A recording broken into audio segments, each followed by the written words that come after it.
Usually I tell ghost stories on this channel, but ever since I started diving into strange world, I've uncovered a whole underground movement of practitioners that are operating under the radar of mainstream consciousness, but are doing amazing work improving people's life for those who know how to find them.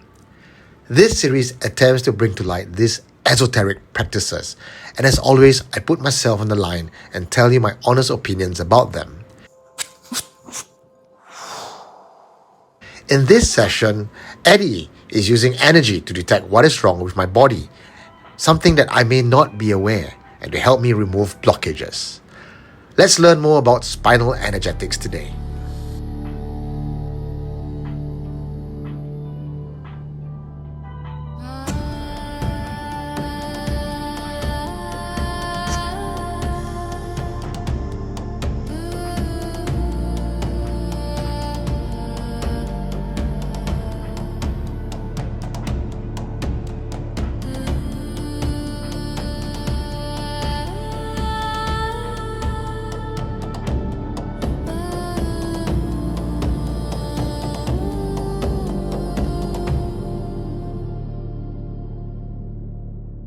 I've always been curious about traditional healing. How did the forefathers of our time heal themselves? I'm quite sure before paracetamol was created, there were other ways of, getting through life. But yet we are so dependent on just popping things into our body without second thought, just to get by. So this entire series is to explore the alternative side of life that we perhaps can take a look at that might be better for our overall well-being. And today with me is Addy. And Addy is a practitioner of spiral energy. I'm not sure if I'm even getting it right, but that's why we're here to find out more about what does Addy do and what is spinal energy all about. So Addy, welcome to the show. Thank you. Thank you for having me here to introduce my work and talk about what spinal energetics is to everyone. So spinal energetics is a healing modality that works with the nervous system, a person's spine, and also a person's energetic field. The philosophy is when we journey through life, different parts of our life, we experience like emotions, heightened states, and then we store all these tension and emotions or stories in our body and different parts of our body, our spine, and our energetic body. So with spinal energetics, I use light touches on the body, intention, sounds and music, and sometimes even light energy to help a person unravel the tension that is in the body. And with that, the long-term goal is to help the body reignite its innate ability to heal. Because I think we, like you said, we've always been so reliant on Western medicine, very diagnostic, to discover, okay, what's wrong, and then you pop this pill, you pop that protocol. But actually, we kind of forget that the body actually has an innate ability to heal. Just like when your body, you have a cut on your finger, if you don't do anything to it, you leave it alone, actually it can heal itself. It closes out by itself. It just takes a bit of time. But we get too anxious, we always try to okay, let's do a lot of things to try to get it healed in a second or a minute. So that's how our society today is, and how I'm trying to reintroduce the whole healing modality and reigniting our body's own capability to heal back into the society. Yes. Sure. You mentioned the word energetic body. For those of us who are not familiar with that, how different is the energetic body from the physical body, and how would you define that? We view the energetic body as having different layers, and actually the physical body is part of the whole energetic body. So before something actually manifests in your physical body, there are actually signs or things that are taking place or happening in the other layers, which are the unseen layers of the energetic body. So we have things like the mental layer, the emotional layer, the spiritual layer, and also the soul layers. When we go through life, we have certain traumas or certain things that happen to us, and then some of these emotions and stuckness are lodged in these different layers of the energetic body. So if we aren't able to process it through from these layers, it will kind of trickle down into the physical body, and then it manifests into things like pains, aches, ailments, autoimmune disease, chronic illnesses. Yeah, so that's something that I'm also trying to help people to clear it at the other layers before it hits the physical layer. Yeah. I immediately saw a challenge in the things that you do already, Addy. The root cause of what you're trying to work on isn't immediately seen and felt. I can feel the outcome of all this trauma, and the outcome is in the form of an ache.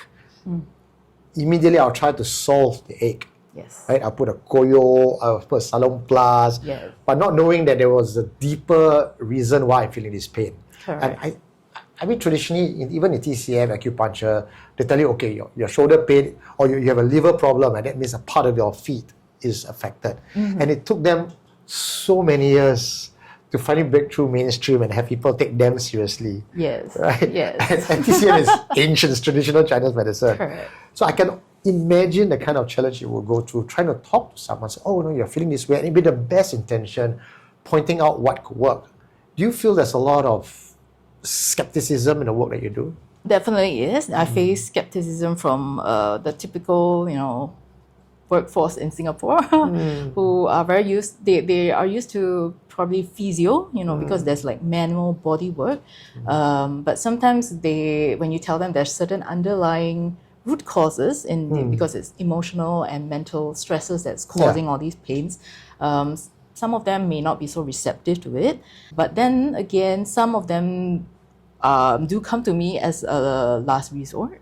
So, some even get referred to me by their physiotherapists, and then they come in and they tell me, they have been to therapy for half a year and the knee is still aching, the spine is still painful.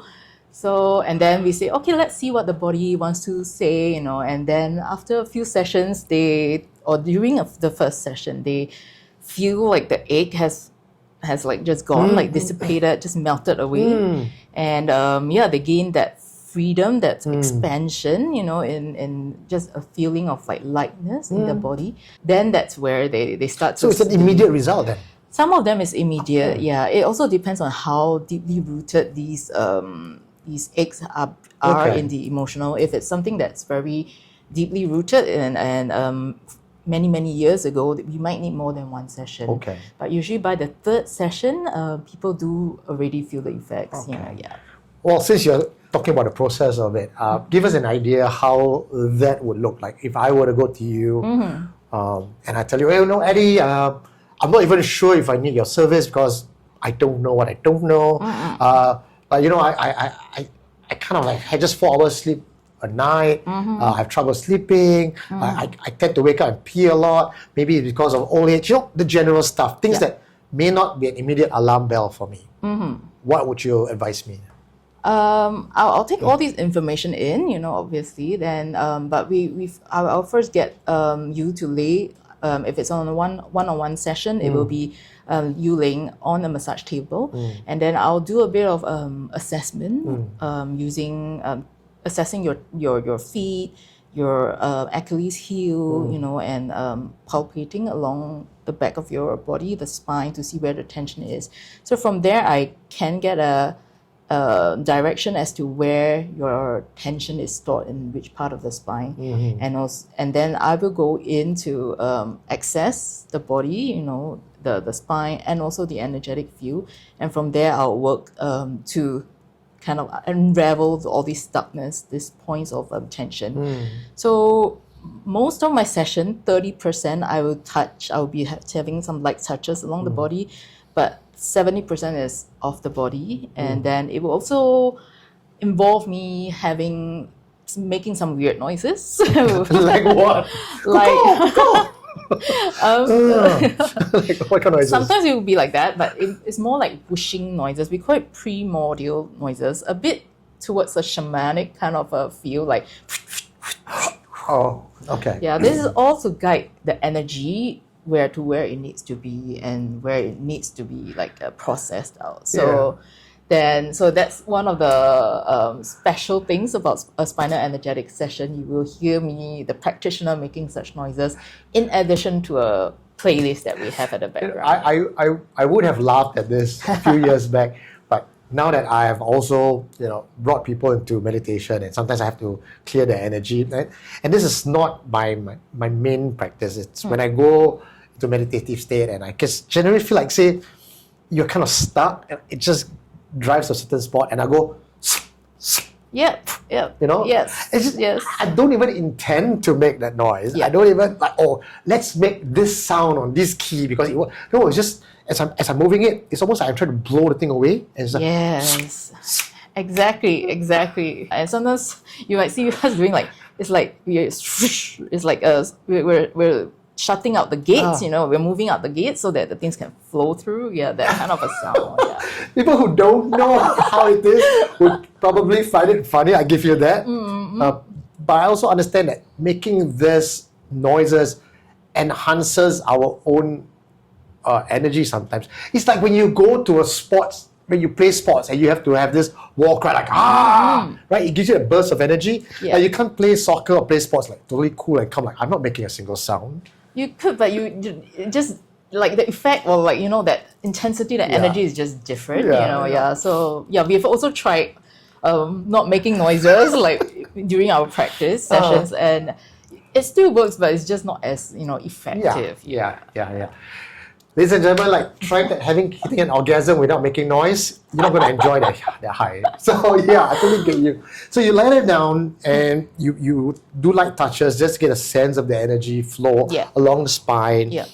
And feel. What do you do after that? Once I've located where it is, we have learned certain steps in the spinal energetics course on how to unravel and access the corresponding chakras, or then we call that the meninges also, to help to reach or direct the energy to reach to the certain area where it needs to be dislodged or unraveled. Okay. Yeah, and then that's where we send the energy to, and we help let the body process it. An individual reacts in a session in a number of different ways. First would be physical movement, and those that you probably see. Are you dying from smoke? A little bit. Although I do like this job.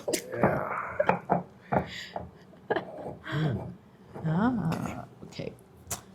Yeah, so I was saying each individual experiences a session very differently. Sometimes they experience it through movement, and that could be big yoga movements, or it could be just small movements like your pinky just twitching, or a certain muscle, just twitching, and or you feel warm or cold in certain areas. Then sometimes people feel the need to cough or sneeze when I'm working, let's say, around their throat or the nasal area. So that's physical. The second dimension that they could experience would be on an emotional level. Some people feel the rise of grief, anger, or sometimes bliss, coming, rising up through the body, and that sometimes could translate to tears or even giggles. Some people laugh during the session, so that's not uncommon. Yeah. And I guess the third category would be people who are more in tune with their spiritual self. They see colors, they see even episodes from their earlier parts of their life coming through, because those emotions are exactly the ones that needs to be processed properly this time. Yeah. So the whole session of me working on an individual lasts for about 25 to 30 minutes. Yeah. After the active session, we slowly bring the individual back, ground, recenter, and then we go through some of the things, what the body has presented, and then sometimes they tell me more of their story after that and how it connects and resonates.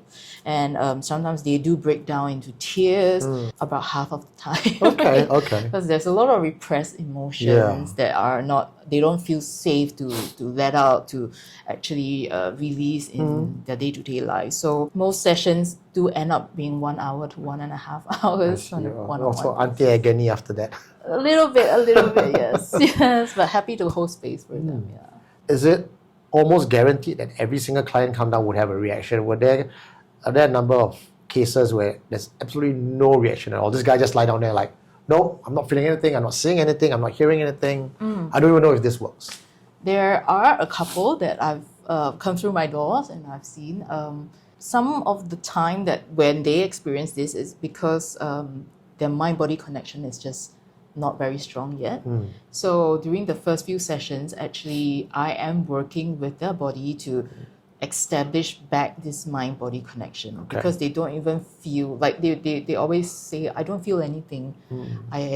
It's okay lor, like normal. Yeah. Then there are a couple who drop into a deep sleep. And when they're in deep sleep, they don't feel anything because they are knocked out. Then they feel like, oh, I just went into a deep sleep, like a massage, so I don't know if anything's happening. Yeah.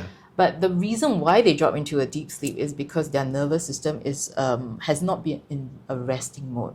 So even when they sleep, they don't rest completely. They don't rejuvenate. They wake up feeling tired.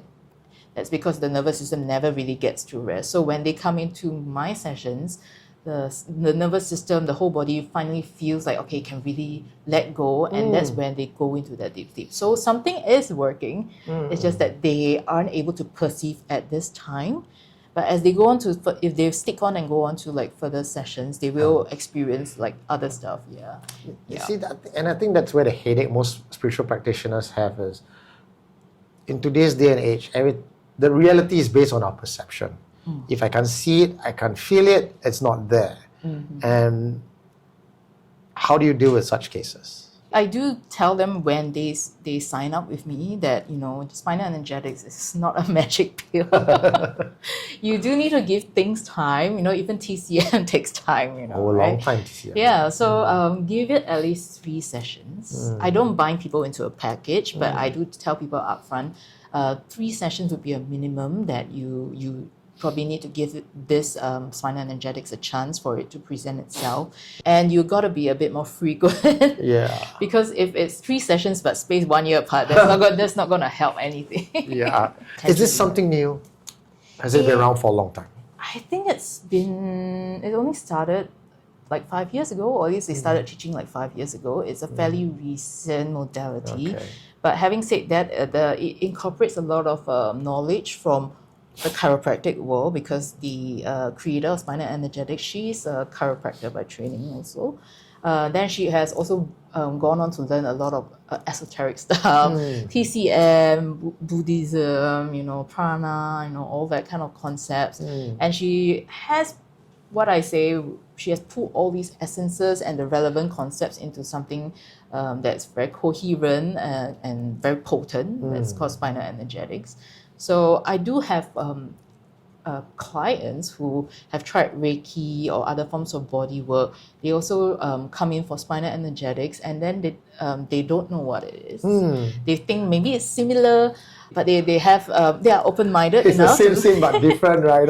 It's about healing and dealing with a trauma. But yours is specifically with the spine, because the memories of the trauma and that negative energy is stored within the spinal region. Yeah, in different parts of the spine. So depending on what you have been going through or what the body wants to process out, then during the session I'm able to locate. I can assess where this tension is being held.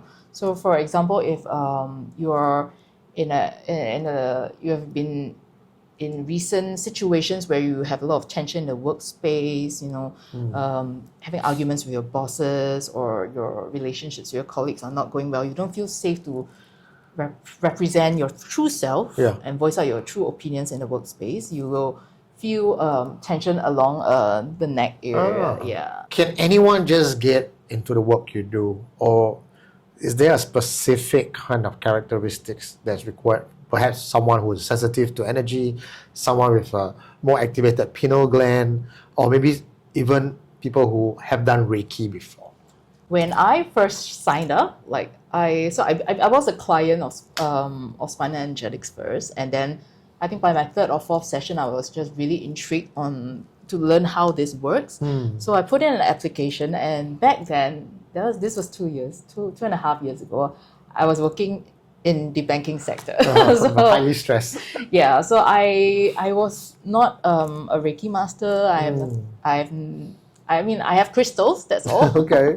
I do like sound baths. I attend sound baths and all, but I wouldn't say I was like very like attuned. So as to speak. So but I signed up. I applied for the intake in Melbourne. So and I got accepted. So there's only one founder in this case. Yes. So if someone else comes out and says, "Oh, I know how to do spinal energetics, but I've not taken a course. I've just learned it on online platforms or on YouTube, God forbid." No, yeah, Right? those So are you not. need a proper certification. Yeah, we go through the training, and then we go through tests, exams, and certifications, and we have continuous like learning also. Yeah. And yeah, so they do have online version of a level 1 training now. I think they just launched it last year, just only because there's so much demand from different parts of the world, and they are not able to fly out to everywhere. But level 2 is still in person so far.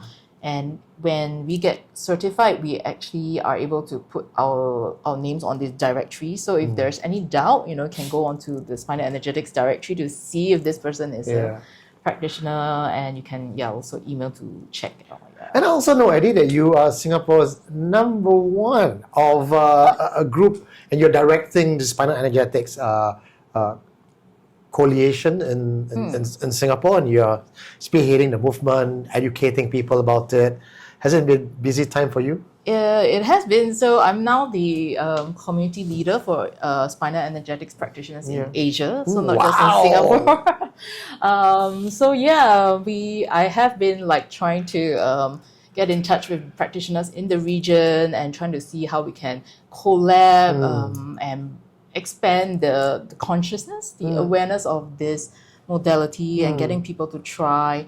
So in fact, a few days ago, I was just like chatting with some of the practitioners in Thailand. So we might be doing something up there in Bangkok. In December.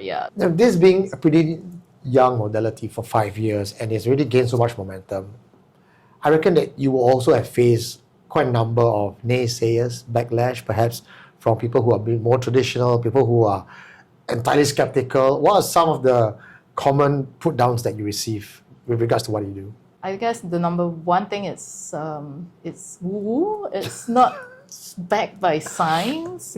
So I do tell people there's a scientific angle to it. It works with the nervous system. So that's why to some of those who are more, a scientific driven kind of a data kind of a brain, I do tell them it's nervous system regulation. And there's a whole lot of science behind this polyvagal theory and all that.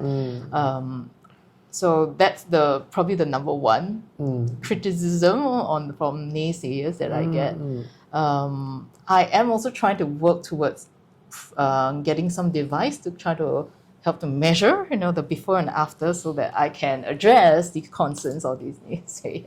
I'm going to show you something that you might like. Okay. So just yesterday, I met a guy called Brian from Life by Design, and he has with him a Russian-made device that measures a person's auric field and energy pattern. So if we talk about science and measurement and something tangible and visible, we can do a before and after. So before going for spinal energetics work, go for this, sit down, put your fingers in, get a reading, which I will show you in a while, my reading. Okay. And the lab tech or the BioWell's technician who's trained to read all this will tell you, okay, your chakra's not aligned, These are all the problematic areas. And according to the person I spoke to, Brian, it can be very accurate. Sometimes you don't even know. Sometimes spiritual practitioners like ourselves, when we do a lot of healing work, we fail to take care of our own body. And then we deteriorate and we don't even know why. We continue doing the work, and it's like trying to continue sailing with a leaky boat. So we ourselves need that reading sometimes as well. So I'm going to show you how it looks like. Cool. And I think this might be the answer to the missing piece that you're looking for.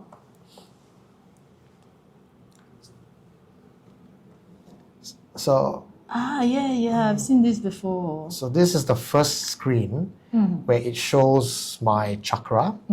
So if it falls in the green section, you're fine. And my spiritual side is aligned, my physical side is a bit off, I have stomach problem, etc., etc. So it's able to detect that. And I just had food poisoning a few days ago. Oh no. Stomach flu. Okay. And next screen shows the auric field. So this is a healthy auric field because it's solid all around, no anomaly.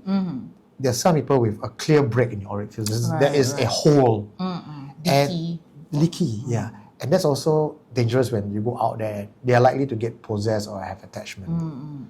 This is you can smile all you want, you can put on a happy face, but internally your body understands whether it's stressed out, there's high energy, and whether your organs are balanced or not.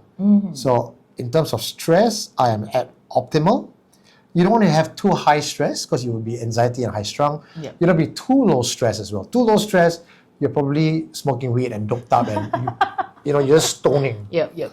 Then energy level, there are some people who's like bouncing off the wall and that's chaos energy. There's some people are just like so laid back, they have no energy. So we need an optimal. And of course, organ balance, etc. So this is all part of that Of that test. reading. Okay. Then, this is something about how the energetic body results in physical pain manifestation. So the ideal point is to be in the green. You don't be underperforming and overperforming. And if you hit the white or the yellow, that usually means there is an existing physical ailment already. And this is the human body in reference to how he reacts with the environment around him. How are we on our fitness, our sensitivity to the environment, to our rest and sleep, the food intake, even sexual energy and all that is inside. Because all this is part and parcel of our daily life. So do you think this is something that would make what you do level up? Yeah, I think certainly. And then it's just trying to schedule those before and after checks. Yeah. So you heard from Addy. Go to the link below. Join us on the Halls on the Hill. We have sessions coming right up. And I myself am pretty curious. Now that we've talked about this, I'm wondering if I have a nervous system issue because I'm always going at full speed. Even when I'm asleep. And I used to be very proud of what I do. I would plant the thought in my head before I go to bed. And when I wake up in the morning, I will have the answer for it. Like I will have it's almost like I'm in Fight Club. Like when I'm sleeping, a version of me gets up to complete the task. Right. And comes back again. So in nervous system regulation of nervous system care, we have this term called fight or flight mode. So it is okay for us to be in fight or flight mode, but we have to drop out of it at some point of time, like after the danger has disappeared. If you are constantly in fight or flight mode, then that's not good. It means you're always high strung, and then at the moment, like you may not even be able to sleep well, or you sleep and then you don't feel well rested because once you get up, there are things on your list already. So isn't that all of us on a daily basis, right? So one last question for you, Addy. Who are the kind of people who watching this should come? If you are feeling stressed, or actually if you're just living in Singapore, you should come. Would it be a case where they come down and then you have an assessment first and they say, no, you're fine, you don't have to come back anymore?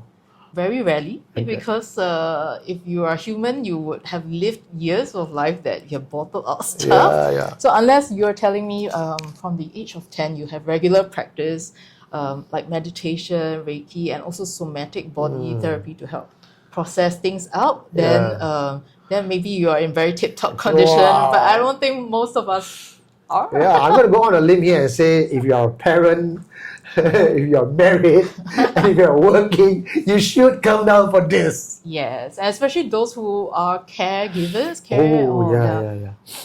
They hold in a lot of stress. Get emotions from the people they are taking care of. They suppress their own emotions, and then it's just gonna explode one day. So come in and then let's help the body, heal. Nice. All right, thank you, Addy. Thanks, Eugene. Thank you for having me. What did you find? You are listening to Supernatural Confessions.